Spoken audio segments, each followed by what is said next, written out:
apa ya, masuk ke teman-teman gitu, kayak akrab gitu, kayak sebaya gitu. Jadi sekaligus guru, jadi sekaligus Betul. jadi teman sebaya. Terus Ya. selain itu, kalau misalkan itu masih gak berhasil, biasanya gurunya itu cari orang yang paling berpengaruh di kelas itu, kayak KM atau orang yang ya bisa buat ngajak teman-temannya, kasih tahu ini nih, teman kamu sih ini yang susah, tolong ajakin, atau kasih tahu suruh masuk kelas atau ngerjain tugas kayak gitu mungkin Bu. Ya, melalui pendekatan-pendekatan ya. Jadi ya kata Farid tadi ya. Yang pertama selain dari gurunya harus juga lebih bagus cara apa namanya mengaji persuasinya juga bagus. Juga guru itu dari pengalamannya Farid, guru mendekati pendekatannya itu pendekatan yang teman sebaya seperti teman ya. Memang ada seperti itu. Terus kalau memang apalagi anak SMA itu tidak bisa top down. Kita seperti top down, seperti ke bawahan gitu, tidak seperti itu. Tapi lebih kepada teman sebaya itu lebih masuk ke mereka.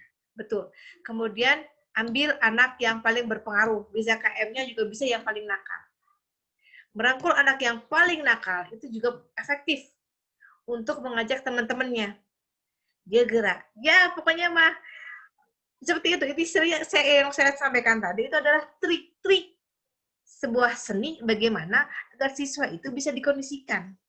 Secara pikiran besarnya seperti itu.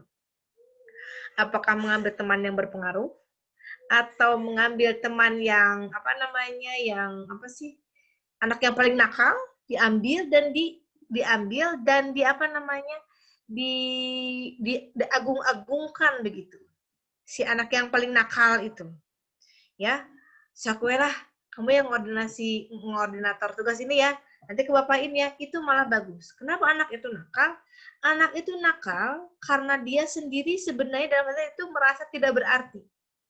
Jadi anak nakal itu karena ingin aktualisasi diri. Oleh karena itu gurunya ambil yang nakal, dia kondisikan agar dia itu apa namanya yang mengatur teman-temannya. Tapi jangan mengatur yang jelek karena kita guru yang mengambil kendali. Seperti itu. Betul. Caranya jadi anak yang nakal itu didekati, tapi gurunya harus pendekatannya harus bagus. Jangan malah gurunya nanti apa ya namanya yang dibully sama anak yang paling nakal itu. Ya, itu sering terjadi. Ada lagi? Nah, itu adalah beberapa fenomena-fenomena yang ada pada pembelajaran, ya, dalam strategi pembelajaran. Semakin Anda banyak jam terbang di sekolah, maka semakin bagus Anda dalam menyikapi atau menyelesaikan permasalahan-permasalahan baik di siswa maupun di guru, ya, begitu. Semakin Anda banyak pengalaman, maka Anda semakin bagus. Maka mulailah dari sekarang Anda pengalaman organisasi dulu. Kalau orang yang berorganisasi itu kan apa namanya lebih banyak dia bertindak dengan melihat bagaimana perasaan orang lain. Begitu juga dengan guru.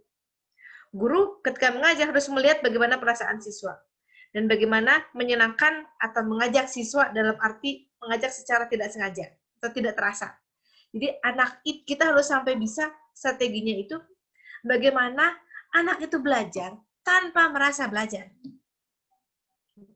Itu yang bagus.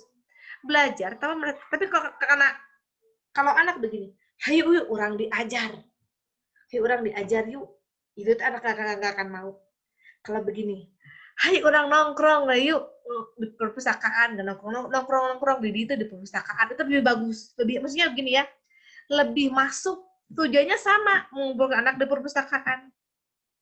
Yuk kita lihat apa namanya kita lihat pertunjukan ya bahasanya yang gimana yang lebih santai tapi lebih bisa menggiring mereka itu apa namanya sesuai dengan tujuan tanpa mereka merasa dia itu mengajari tanpa mereka merasa diajari itu hal yang mudah dikatakan tapi sulit untuk dilakukan dan itu butuh pengalaman dan juga pengetahuan dan juga pemahaman bagi anak-anaknya.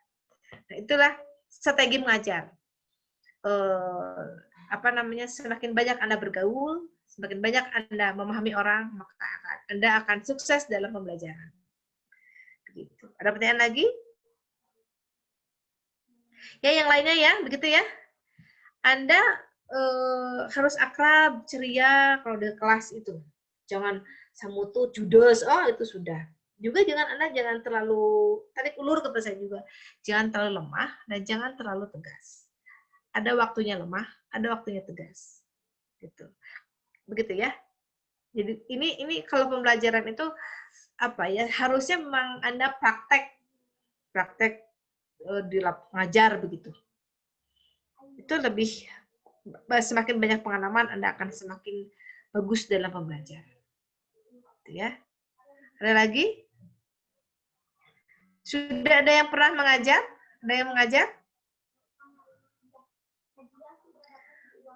Belum ya? Baru semester 3. Pernah? Pernah, Bu. Pernah Farul ya? Dava juga ya pernah. Pernah mengajar di mana, Dena? Mengajar di mana, Den? Waktu udah masuk UI di SMP pernah jadi guru tamu, Bu. Oh, iya. Dava di mana, Dava? Di SMK juga. Ini Bu ngajarin teman-teman. Ngajarin di kelas, Bu, waktu akuntansi doang. Nah, itu juga kan Anda harus memahami mereka. Anda tidak boleh mengerti untuk diri sendiri. Memahami mereka, bagaimana tingkat kecerdasannya, bagaimana tingkat pemahamannya. Kemudian apalagi kalau ngajar SMA. Yang paling sulit mengajar itu ngajar anak SMP kelas 2 sama ngajar anak SMA kelas 2. Pengalaman saya gitu. Saya juga sama ngajar pernah ngajar anak. Kenapa? Fahrul kemarin ngajarnya SMP kelas 2. Tidak berakhlak. Anak kelas SMP kelas 2 itu seperti anak nggak punya telinga. Omong gini, aduh, nggak mau. Ya, dan kita jangan sampai keluar emosi, dor, meja dikeprok-keprok gitu, saking anak nggak mau denger. Galak, misalnya gitu. Enggak. Sampai-sampai saya pernah punya teman dalam pembelajaran agar tidak jenuh. Teman saya itu ngajar fisika di Taruna Bakti. Ada alumnus Taruna Bakti. Itu teman saya ngajar fisika. Ngajar fisika di jam terakhir. Anak udah capek karena masuk 6:30 kan ya. Pagi, anak udah capek sekali. Gimana ya? Dan mereka tidak akan betah 15 menit pertama. Teman saya itu sampai agar dia menjadi guru yang menarik itu. Selain materinya itu memang agak sulit, dia belajar jadi tukang sulap. Ya, tukang sulap. Punya stok cerita. Kalau anak-anak udah capek, yuk kita cerita hantu yuk, gitu ya. Ada yang seperti itu. Silakan saja agar terkondisikan, tapi jangan kelamaan. Hanya untuk mengkondisikan saja. Ya, jadi seorang guru itu harus betul-betul bisa tampil menarik. Ada yang teman saya dulu, saya juga pernah punya teman tuh ngajar bahasa Indonesia di jam terakhir, sangat jenuh. Ada si ibu itu kadang-kadang jaipongan, kadang-kadang menyanyi, ya. Boleh, silakan saja. Yang tidak boleh itu adalah pornografi dan porno aksi. Ada yang guru-guru yang suka ngomong jorok, itu anak tuh pada ketawa teh fresh, mereka itu buruk. Bercandalah dengan candaan yang cerdas. Anda paham kan candaan yang cerdas ya? Tidak candaan yang seperti itu candaan orang pasar. Ya, jangan seperti itu. Jadi guru itu punya banyak keterampilan ada. Jadi menariknya itu dengan sulap, kayak tadi bisa menyanyi, bisa menyanyikan, ada kadang kita dengan gestur-gestur apa begitu ya. Silakan saja Anda berkreasi sehingga anak-anak itu menarik.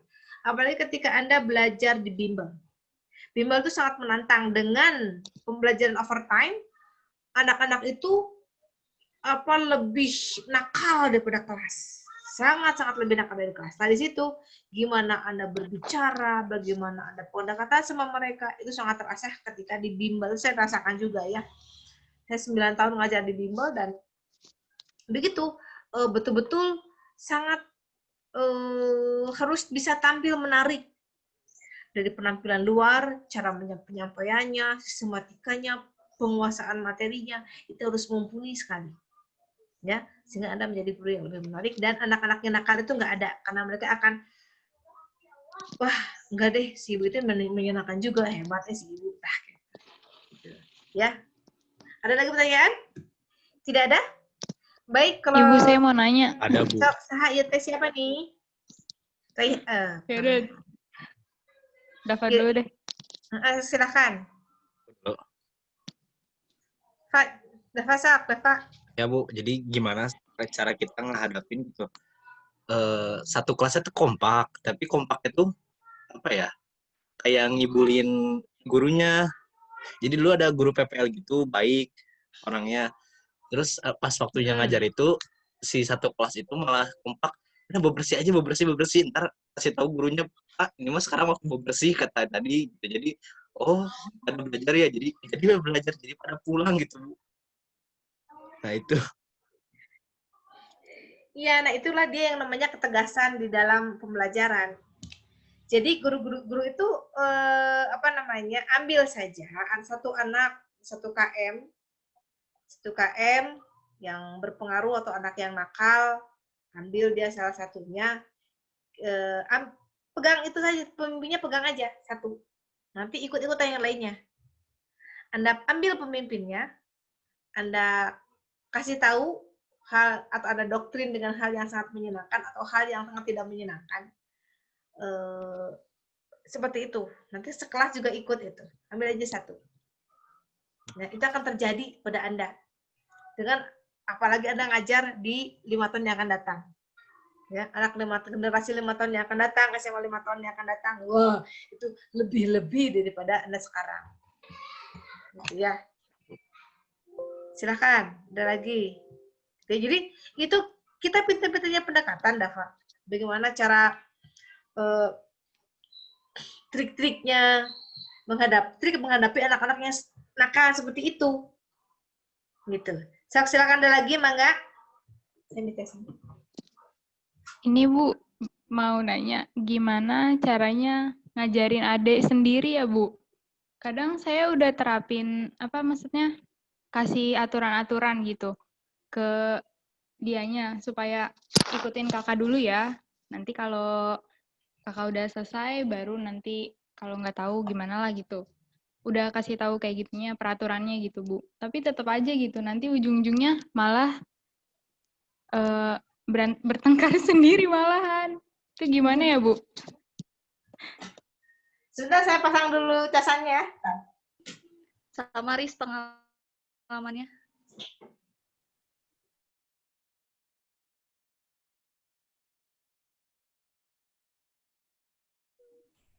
Harus sabar. Sama juga, sama adik, sama anak, begitu. Kalau ngajarin mereka tuh lebih sulit daripada ngajar orang lain. Nah, memang ngajarin sama mereka ya agak sedikit penegasan gitu ya, penegasan. Anda harus menciptakan bahwa saat ini kita tidak sedang bermain, tapi kita sedang belajar. Itu. Kemudian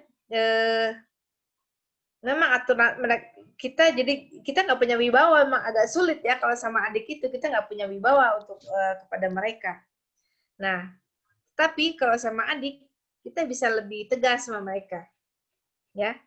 Akibatnya apa, manfaatnya apa, itu harus dijelaskan, gitu. Jadi atau mereka dikasih motivasi dulu, kemudian dijelaskan aturan mainnya sebelum belajar, seperti tadi ya. Kemudian baru kita ngasih pelajaran dengan profesional, baru mereka itu serasa belajar dengan gurunya. Ada yang profesional.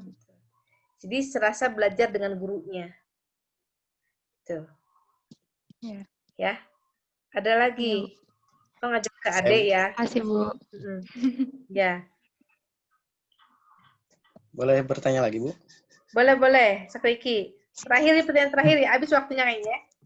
Ya, Ki, gimana Ki? Berdasarkan pengalamannya, Bu, mengenai media pembelajaran gitu ya. Tadi itu dijelaskan juga oleh kelompok 2, model atau apa gitu ya, media pembelajaran mungkin ya Bu ya. Dulu itu di SMA, guru ekonomi saya itu kesulitan menjelaskan kurva permintaan uang kalau nggak salah. Nah, karena kesulitan gitu ya, nggak ngerti-ngerti muridnya, malah jadi marah terus membebankannya ke siswa gitu. Jadi si siswa tuh disuruh ke depan, disuruh ngejelasin. Padahal siswanya itu belum pada ngerti mengenai kurva itu. Nah, pertanyaan saya khususnya gitu ya, untuk pembelajaran ekonomi, apa namanya, media pembelajaran apa yang bagus digunakan gitu. Contohnya tadi kurva kan sulit gitu ya, kalau cuma ditulis di gambar doang aja gitu ya, Bu. Ya, nah itulah yang namanya penguasaan kompetensi ya. Memang pembelajaran ekonomi ini, apalagi yang sudah seperti kita di universitas ya, kalau kita ceramah memang banyak terkendala. Terkendalanya adalah karena guru itu harus betul-betul menguasai cara menggambar, harus bisa cara menggambar, maka difasilitasi dengan media. Pakai medianya dengan apa? Ada dua, ada media yang sudah jadi kita gambar kurvanya sudah jadi, ya di PowerPoint misalnya, kurva sudah jadi, kemudian kita terangkan satu persatu garisnya, atau dengan proses. Dengan proses ini, media pembelajarannya itu ada sih namanya RBT ya, RBT dari RBT English British gitu. Itu misalnya gini, kita mau bikin kurva permintaan dengan schedule A. Dia akan gerak sendiri. Itu penguasaan kompetensi media pembelajaran ya. Nah, kemudian sekarang ada pajak nih. Kalau ada pajak, maka keseimbangan pasar akan bergeser ke arah sini. Kita tinggal input nilainya, angkanya, baru dia akan berpindah geser sendiri. Itu dengan nama RBE. Itu media pembelajarannya. Atau kita dengan media animasi yang lainnya. Kalau kurva, itu pasti dengan media animasi. Kenapa? Karena sangat dinamis. Jadi, dari satu kurva yang pertama, geser ke kurva kedua, geser ke kurva ketiga itu, pakai Anda tahu whiteboard, ada software whiteboard untuk menulis itu, atau dengan animasi seperti Filmora, kan ya? Filmora, kemudian banyak sih ya, ada pakai motion graphics juga bisa seperti itu. Jadi tapi itu kita harus betul-betul udah prepare ya, penguasaan kompetensi media pembelajaran itu salah satu kompetensi yang harus dimiliki oleh guru. Apalagi dengan pembelajaran jarak jauh seperti ini. Penguasaan media pembelajaran itu sangat penting. Ya, jangan sampai peserta didik itu, guru itu memang ya sulit ya, apalagi untuk kurva yang banyak sekali, guru itu akan banyak errornya. Oh, ini tuh nggak lempeng, jadi ngecelok sedikit karena ada garisnya melenceng sedikit. Maka penggunaan media itu sangat penting. Ya, jadi Anda nanti belajar media, kebetulan dengan saya juga belajar media itu, Anda akan belajar bagaimana penggunaan RBE, bagaimana penggunaan motion graphics dengan Animaker ya, dengan menggunakan animasi yang bergerak begitu. Jadi itu harus dengan bantuan media. Maka kompetensi penggunaan media itu sangat-sangat penting buat guru ekonomi. Karena banyak nerangin grafik, kecuali kita pinter bikin ininya, bikin kurvanya, sudah oke gitu. Dengan berbagai, kita bawa spidol 5 nih, untuk permintaan. Sekarang misalnya untuk permintaan uang, penawaran uang, equilibriumnya di mana, ya. Kemudian di mana wilayah misalnya, di mana wilayah yang shortage atau surplusnya, gitu ya. Itu penggunaan media. Sangat penting. Apalagi jangan jarak jauh seperti ini. Sampai bergerak dan sifatnya itu dinamis. Kalau Anda tidak bisa, guru lagi pusing, gitu kan ya. Ya, betul, Bu. Iya, gitu kan ya. Soalnya gitu, Bu. Nggak ngerti. Iya, gurunya juga pusing kok nggak ngerti-ngerti ya. Lagi yang susah gitu gambarnya gitu ya. Nanti akan Anda alami kalau Anda akan alami kalau Anda ngajar di kalau Anda ngajar di SMA yang kurang banyak fasilitasnya. Anda harus banyak gambar di whiteboard gitu. Ya, itu penting itu penguasaan media dalam pembelajaran.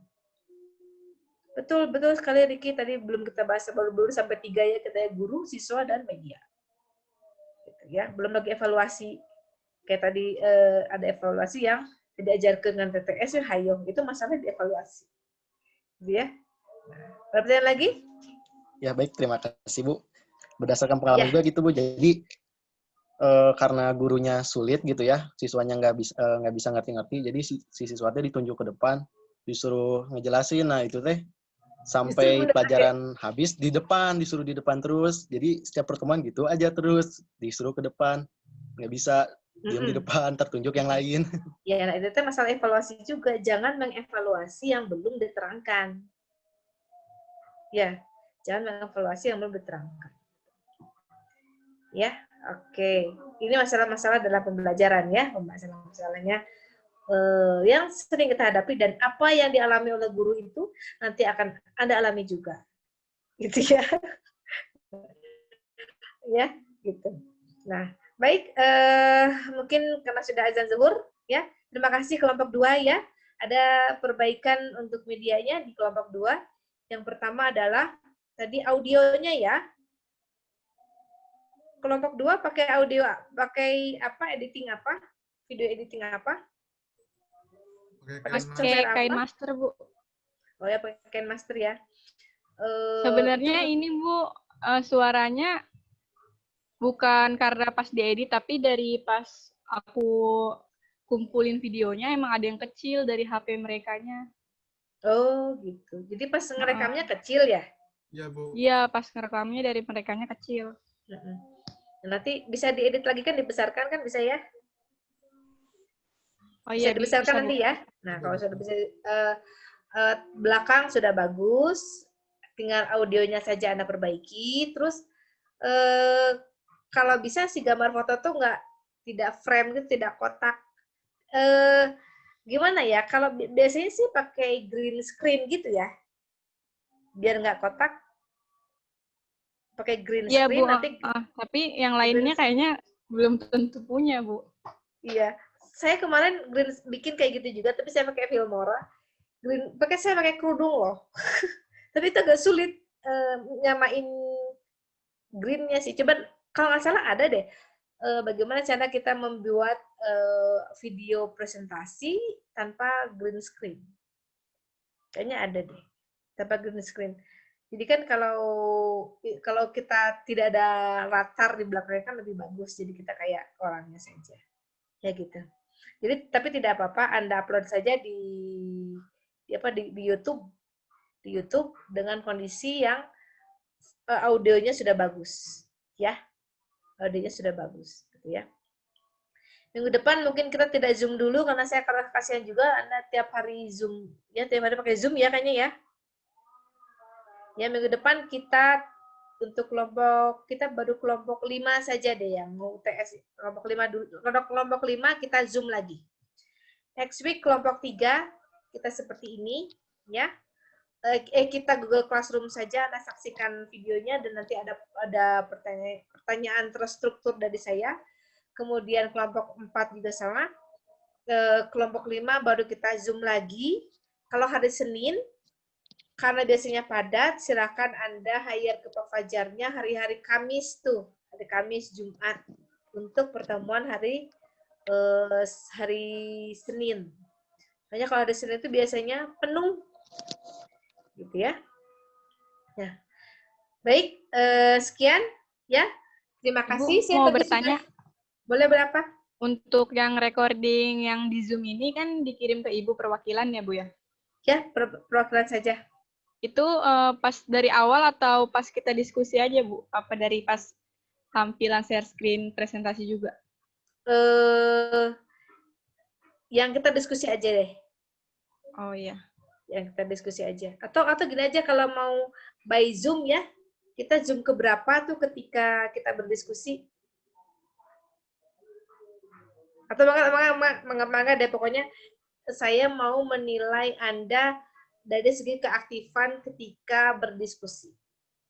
Itu intinya, saya ingin data tentang keaktifan Anda ketika berdiskusi via Zoom ini. Iya, baik, Bu. Ya, boleh satu orang saja. Tapi kalau makalah individu ya, makalah. Ini apa sih namanya? Video itu di Google Classroom-nya lima-limanya ngupload walaupun sama isinya. Ya, hanya untuk space saja saya kasih nilai. Ya, yang saya nilai presentasi Anda gitu. Kalau recording mah cukup satu saja. Gitu. Ya. Ibu, Ya. kalau selain kelompok 1 dan 2 ini, yang lainnya kan juga ada tuh penugasannya gitu, Bu, di Google Classroom-nya. Itu klik selesai aja. Klik selesai. Gimana ya? Soalnya saya nggak pernah yang studentnya. Iya, jadi kan Ibu ngasih apa sih? Ngasih penugasan gitu di Google Classroom-nya. Nah, Ya. itu muncul ke semua murid di Ya. Google Classroom. Ya, tapi yang Sedangkan kan uploadnya yang presentasi. yang uploadnya Yang yang isinya 5 orang saja. Oh, berarti kita iya ya udah. Ya yang paham, Bu. Ya, iya. Jadi yang uploadnya hanya Kita 5 nggak orang usah saja. kan. Ya. Makasih, Ya. Bu.